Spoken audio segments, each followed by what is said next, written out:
Rising upon his couch of death, Albion beheld his sons, turning his eyes outward to self, losing the divine vision. Albion called Urizen and said, Behold these sickening spheres, whence is this voice of Enion that soundeth in my porches? Take thou possession. Take this scepter, go forth in my might, for I am weary, and must sleep in the dark sleep of death. Thy brother Luva hath smitten me, but pity thou his youth, though thou hast not pitied my age. O Urizen, Prince of Light!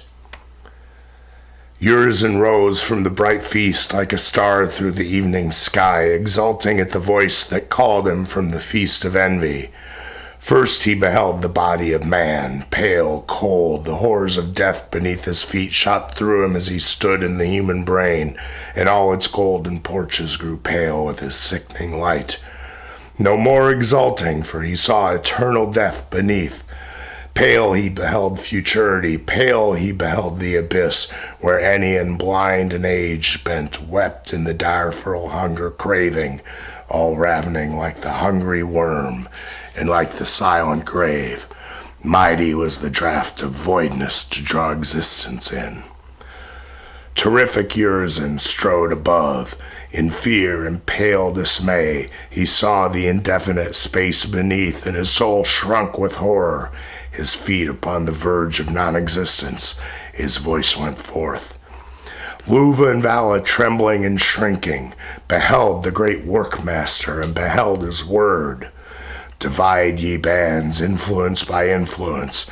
Build we a bower for heaven's darling in the grisly deep. Build we the mundane shell around the rock of Albion. The bands of heaven flew through the air, singing and shouting to Urizen. Some fixed the anvil, some the loom erected, some the plow and harrow formed and framed the harness of silver and ivory, the golden compasses, the quadrant and the rule and balance. They erected the furnaces. They formed the anvils of gold, beaten in mills where winter beats incessant, fixing them firm in their base.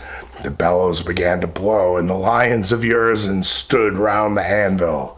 And the leopards covered with skins of beasts tended the roaring fires, sublime, distinct, the lineaments divine of human beauty. The tigers of wrath called the horses of instruction from their mangers. They unloosed them and put on the harness of gold and silver and ivory. In human forms distinct they stood round Urizen, Prince of Light, petrifying all the human imagination into rock and sand. Groans ran along Tiburn's brook and along the river of Oxford among the Druid temples. Albion groaned on Tiburn's brook. Albion gave his loud death groan. The Atlantic mountains trembled. Aloft the moon fled with a cry. The sun with streams of blood from Albion's loins fled all peoples and nations of the earth.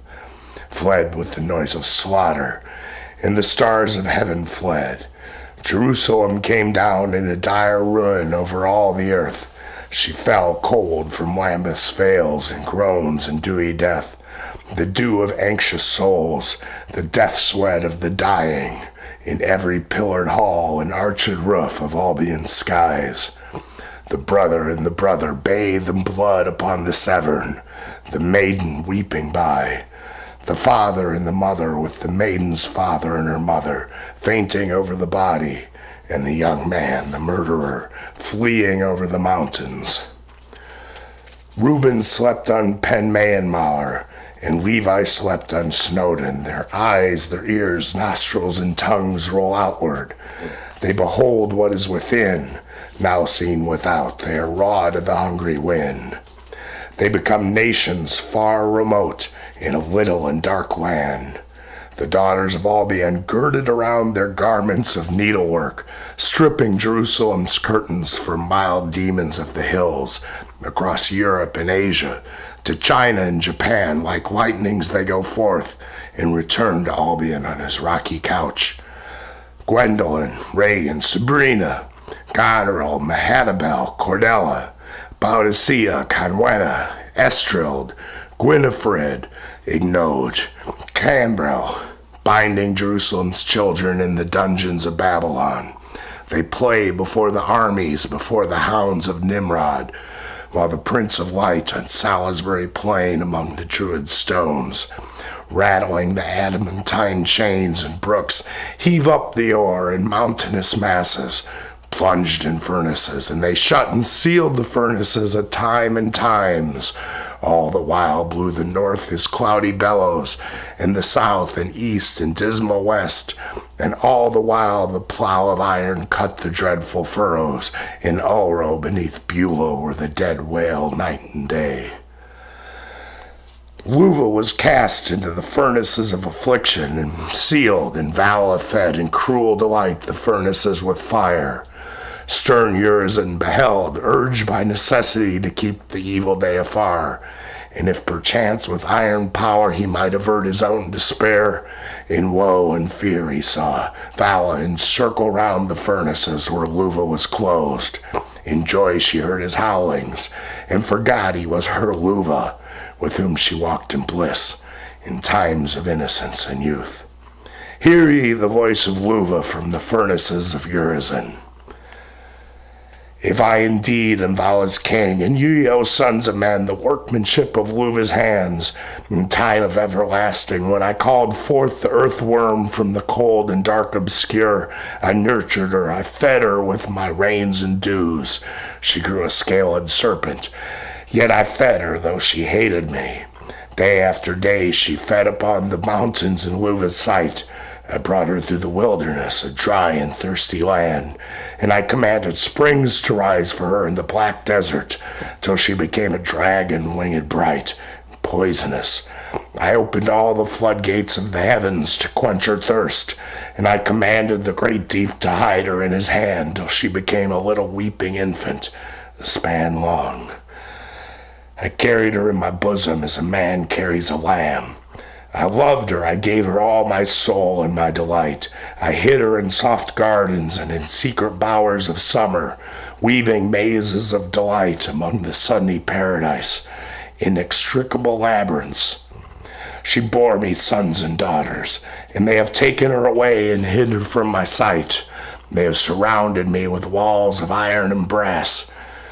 O Lamb of God, clothed in Luva's garments, little knowest thou of death eternal, that we all go to eternal death, to our primeval chaos and fortuitous concourse of incoherent, discordant principles of love and hate. I suffer affliction because I love. For I was love, but hate awakens in me, and Urizen, who is faith and certainty, is changed to doubt. The hand of Urizen is upon me, because I blotted out that human delusion to deliver all the sons of God from bondage of the human form. O firstborn son of light, O Urizen, my enemy, I weep for thy stern ambition, but weep in vain. When will you return, Vala the Wanderer? These were the words of Luva, patient in afflictions, reasoning from the loins in the unreal forms of Ulro's night. And when Luva, age after age, was quite melted with woe, the fires of Vala faded like a shadow, cold and pale, an evanescent shadow. Last she fell in a heap of ashes beneath the furnaces, a woeful heap in living death. Then were the furnaces unsealed with spades and pickaxes. Roaring let out the fluid, the molten metal ran in channels, cut by the plow of ages held in Urizen's strong hand in many a valley. For the bulls of Luva dragged the plow. With trembling horror pale, aghast, the children of man stood on the infinite earth and saw these visions in the air and waters and in earth beneath. They cried to one another, "What are we, terrors to one another? Come, O brethren, wherefore was this wide earth spread all abroad, not for wild beasts to roam?" But many stood silent and busied in their families, and many said, "We see no visions in the darksome air. Measure the course of that sulphur orb that lights the darksome day. Set stations on this breeding earth, and let us buy and sell." Others arose, and schools erected, forming instruments to measure out the course of heaven. Stern Urizen beheld in woe his brethren, his sons, in darkening woe lamenting upon the winds and clouds involved, uttering his voice in thunders, commanding all the work with power and care and severity. Then seized the lions of Urizen their work, and heated in the forge roar the bright masses. Thundering beat the hammers. Many a pyramid is formed and thrown down thundering into the deeps of nonentity. Heated red hot, they hissing rend their way down many a league, till resting, each as center finds, suspended there they stand, casting their sparkles dire abroad into the dismal deep. For measured out in ordered spaces, the sons of Urizen with compasses divide the deep. They the strong scales erect that Luva rent from the heart of the fallen man, and weigh the massy cubes, then fix them in their awful stations. And all the time in caverns shut the golden looms erected, first spun, then wove the atmospheres. There the spider and worm ply the winged shuttle, piping shrill through all the listening threads.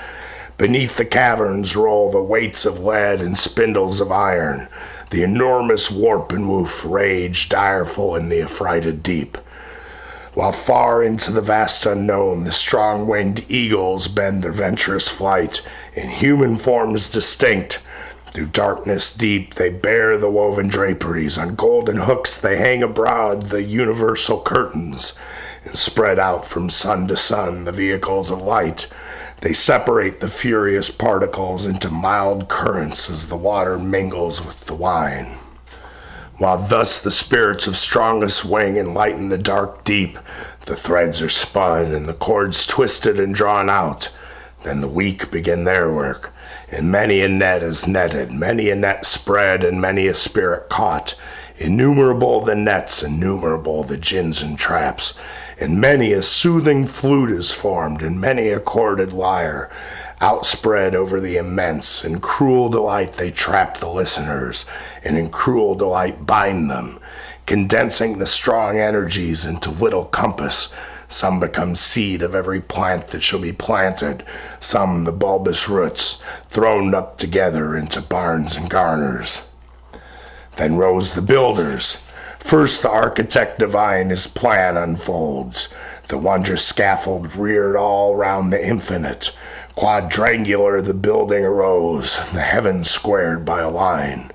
Trigon and cubes divide the elements in finite bonds. Multitudes without number work incessant. The hewn stone is placed in beds of mortar mingled with the ashes of Vala. Severe the labor. Female slaves the mortar trod, oppressed. 12 halls after the names of his 12 sons compose the wondrous building, and 3 central domes after the names of his 3 daughters were encompassed by the 12 bright halls, every hall surrounded by bright paradises of delight in which were towns and cities, nations, seas, mountains, and rivers. Each dome opened toward 4 halls, and the 3 domes encompassed the golden hall of Urizen, whose western side glowed bright with ever-straying fires beaming from his awful limbs. His shadowy feminine semblance here reposed on a white couch, or hovered o'er his starry head, and when he smiled she brightened like a white cloud in harvest. But when Urizen frowned she wept in mists over his carved throne, and when he turned his back upon his golden hall and sought the labyrinthine porches of his wide heaven, trembling, cold, in paling fears she sat, a shadow of despair.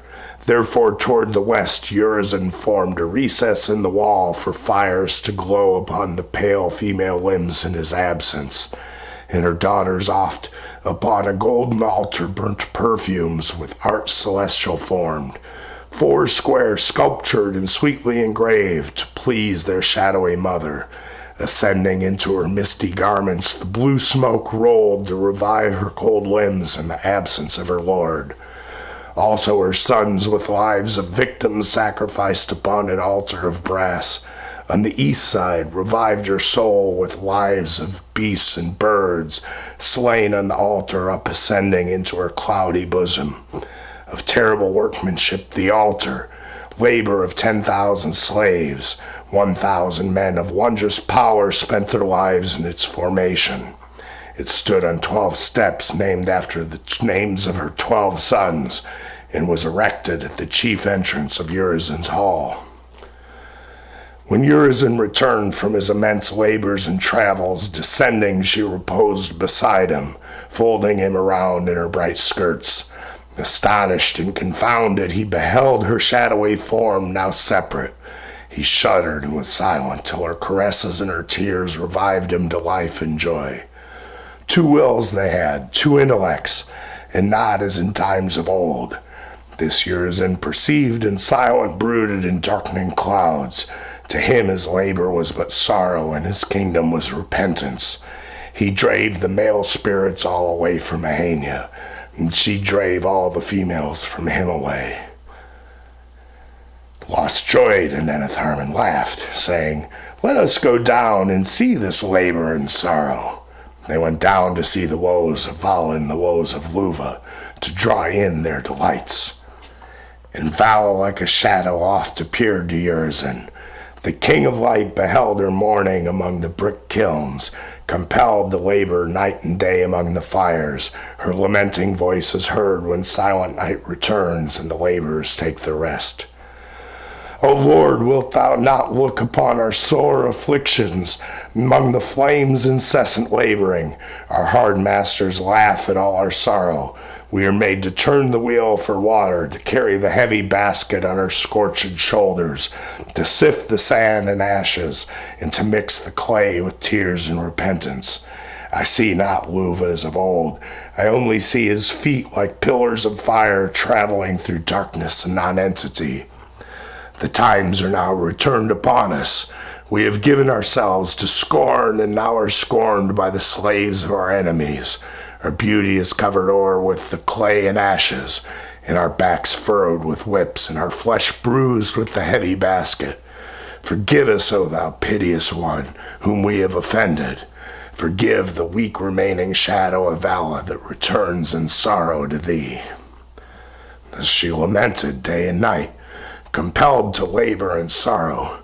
Luva in vain her lamentations heard. In vain his love brought him in various forms before her. Still she knew him not. Still she despised him, calling on his name and knowing him not. Still hating, still professing love, still laboring in the smoke. And Los and Nenethar enjoyed. They drank in tenfold joy from all the sorrow of Luva and the labor of Urizen. And Nenethar enjoyed, plotting to rend the secret cloud to plant divisions in the soul of Urizen and Ahania. But infinitely beautiful the wondrous work arose in sorrow and care, a golden world whose porches round the heavens and pillared halls and rooms received the eternal wandering stars, a wondrous golden building. Many a window, many a door, and many a division led in and out into the vast unknown, cubed in window, square, immovable. Within its walls and ceilings the heavens were closed, and spirits mourned their bondage night and day, and the divine vision appeared in Luva's robes of blood. This was the mundane shell, builded by Urizen's strong power. Sorrowing went the planters forth to plant, the sowers to sow. They drug the channels for the rivers. They poured abroad the seas and lakes. They reared the mountains and rocks and hills and broad pavilions, on pillared roofs and porches and high towers, in beauteous order. Thence arose soft clouds and exhalations, wandering even to the sunny cubes of light and heat. For many a window ornamented with sweet ornaments looked out into the world of Tharmas, where in ceaseless torrents his billows roll, where monsters wander in the foamy paths. On clouds the sons of Urizen beheld heaven walled round. They weighed and ordered all, and Urizen comforted saw the wondrous work flow forth like visible out of the invisible. For the divine Lamb, even Jesus, who is the divine vision, permitted all. lest man should fall into eternal death. For when Luva sunk down, himself put on the robes of blood, lest the state called Luva should cease. And the divine vision walked in robes of blood, till he who slept should awake. Thus were the stars of heaven created like a golden chain, to bind the body of man to heaven from falling into the abyss. Each took his station, and his course began with sorrow and care. In sevens and tens and fifties, hundreds, thousands, numbered all according to their various powers, subordinate to Urizen and to his sons and their degrees and to his beauteous daughters.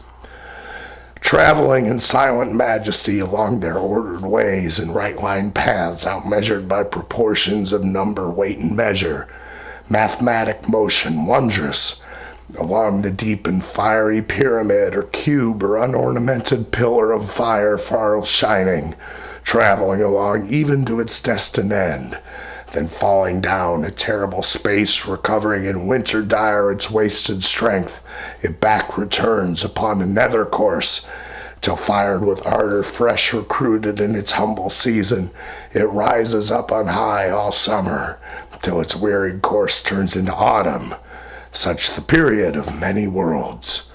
Others triangular, right-angled course maintain, others obtuse, acute, scaling, in simple paths, but others move in intricate ways by quadrate, trapeziums, rhomboids, parallelograms, triple and quadruple, polygonic, in their amazing, hard, subdued course in the vast deep. And Lawson and Atharman were drawn down by their desires, descending sweet upon the wind among soft harps and voices, to plant divisions in the soul of Urizen and Ahania, to conduct the voice of Enion to Ahania's midnight pillow. Urizen saw and envied, and his imagination was filled. Repining, he contemplated the past in his bright sphere, terrified with his heart and spirit at the visions of futurity that his dread fancy formed before him in the unformed void.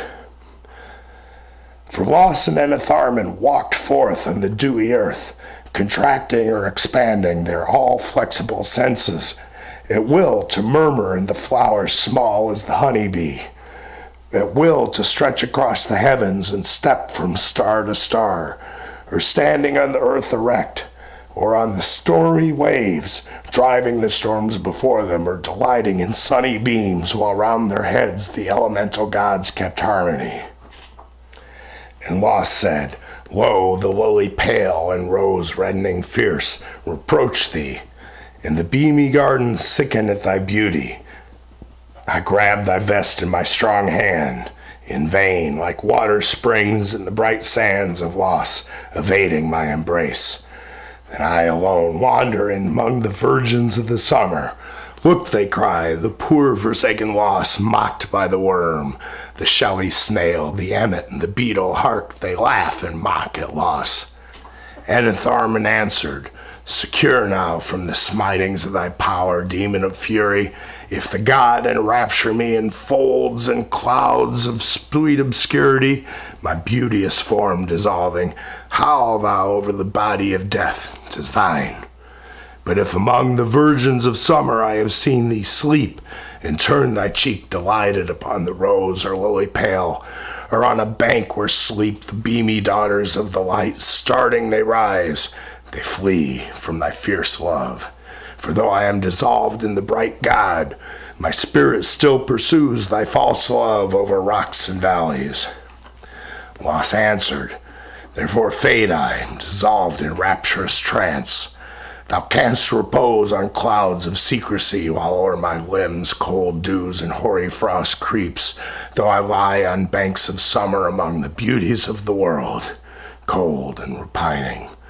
Lost still dies for Enitharman, nor a spirit springs from my dead course, then I am dead, till thou revivest me with thy sweet song, now taking on Ahania's form, and now the form of Enion. I know thee not as once I knew thee in those blessed fields where memory wishes to repose upon the flocks of Tharmas. And Atharman answered, Wherefore didst thou throw thine arms around Ahania's image? I deceived thee, and will still deceive. Urizen saw thy sin, and hid his beams in darkening clouds. I still keep watch, although I tremble and wither across the heavens in strong vibrations of fierce jealousy, for thou art mine, created for my will, my slave, though strong, though I am weak. Farewell. The god calls me away. I depart in my sweet bliss. She fled, vanishing on the wind, and left a dead, cold corse in Los's arms. Howlings began over the body of death. Los spoke, "Thy God in vain shall call thee, if by my strong power I can infuse my dear revenge into his glowing breast. Then jealousy shall shadow all his mountains, and Ahania curse thee, thou plague of woeful loss, and seek revenge on thee." So saying, in deep sobs he languished, till dead he also fell. Night passed, and then Atharman, ere the dawn returned in bliss, she sang over Los, reviving him to life. His groans were terrible, but thus she sang, "I seize the sphery harp, I strike the strings. At the first sound the golden sun arises from the deep and shakes his awful hair. The echo wakes the moon to unbind her silver locks. The golden sun bears on my song, and 9 bright spheres of harmony rise round the fiery king. The joy of woman is the death of her most beloved, who dies of love of her. In torments of fierce jealousy and pangs of adoration, the lover's night bears on my song, and the 9 spheres rejoice beneath my powerful control. They sing unceasing to the notes of my immortal hand. The solemn, silent moon reverberates the living harmony upon my limbs. The birds and beasts rejoice and play, and everyone seeks for his mate to prove his inmost joy. Furious and terrible, they sport and rend the nether deeps. The deep lifts off his rugged head, then lost in infinite humming wings, vanishes with a cry. The fading cry is ever dying. The living voice is ever living in its inmost joy. Arise, you little glancing wings, and sing your infant joy. Arise and drink your bliss, for everything that lives is holy, for the source of life descends to be a weeping babe, for the earthworm renews the moisture of the sandy plain. Now my left hand I stretch to earth beneath, and strike the terrible string.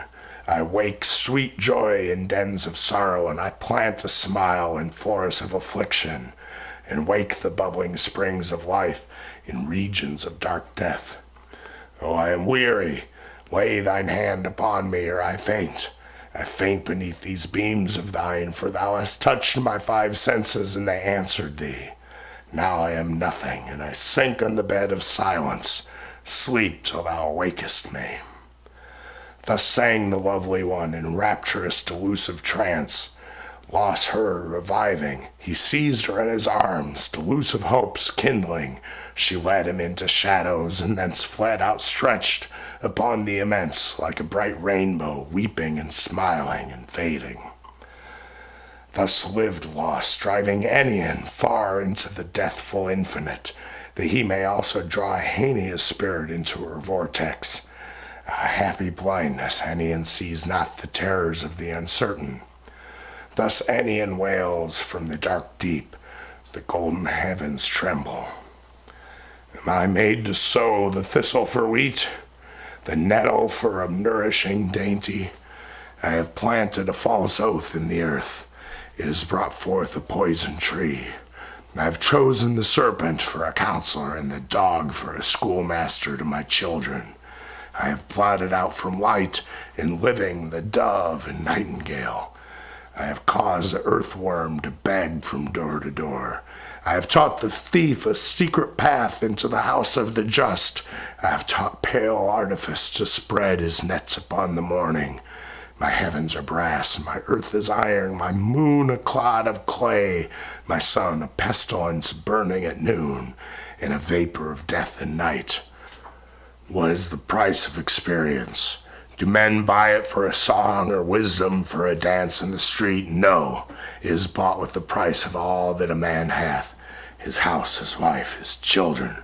Wisdom is sold in the desolate market where none come to buy, and in the withered field where the farmer plows for bread in vain.